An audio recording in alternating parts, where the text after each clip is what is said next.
আপনারা দেখছেন ST world news.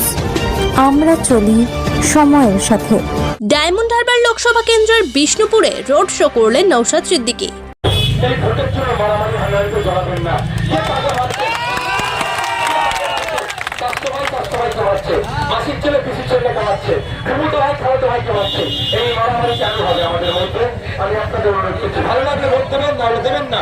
কিন্তু অভিষেক ব্যানার্জি আর শুভেন্দু অধিকারী লড়াই কি করে মুখে করে, হাতাহাতি লড়াই করে না। ডায়মন্ড হারবার লোকসভার আইএসএফ প্রার্থী মজনুল লস্করের সমর্থনে রোড শো করলেন ভাঙড়ের বিধায়ক নওশাদ সিদ্দিকী। বনগ্রাম থেকে মহিষকোট পর্যন্ত হয় রোড শো। এই রোড শোতে উপস্থিত ছিলেন প্রায় কয়েকশত কর্মীবৃন্দ। সবাই প্ল্যাকার্ড এবং পতাকা নিয়ে এগিয়ে চললেন। নওশাদ সিদ্দিকী বললেন, ভালো লাগলে ভোট দেবেন, না হলে দেবেন না, কিন্তু ভাই মারামারি করবেন না।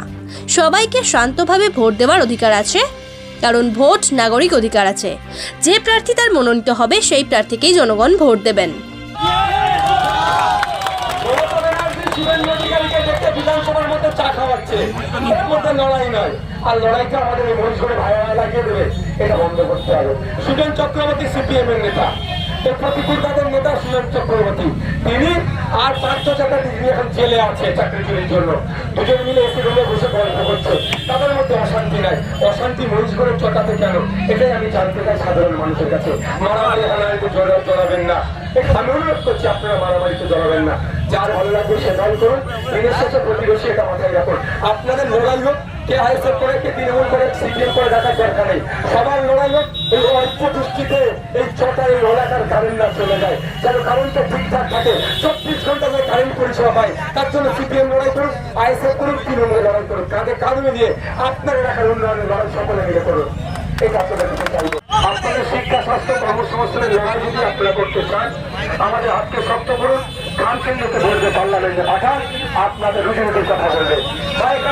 এখানে দেখছিলাম, এখানে বেশি গার্মেন্টস শিল্পের সাথে যুক্ত। কিন্তু দুঃখের বিষয় কি দেখছি আমরা, এখন আমার একটা দর্জি শ্রমিক আজ থেকে 5-7 বছর আগে এক সপ্তাহে যে টাকা ইনকাম করতো, এখন কষ্ট বেশি করছে, ইনকাম কম হচ্ছে। দুঃখের বিষয়, কারণ হচ্ছে পলিসির অভাব। আজকে বাংলাদেশ অর্থনৈতিক ভাবে অনেক এগিয়ে গেছে, কেন জানেন? বাংলাদেশ থেকে এখন গার্মেন্ট শিল্প অর্থাৎ এই বস্ত্র পৃথিবীর বিভিন্ন দেশে এক্সপোর্ট হচ্ছে। বিষ্ণুপুর থেকে তপন কুমার দাসের রিপোর্ট, এসডি ওয়ার্ল্ড নিউজ।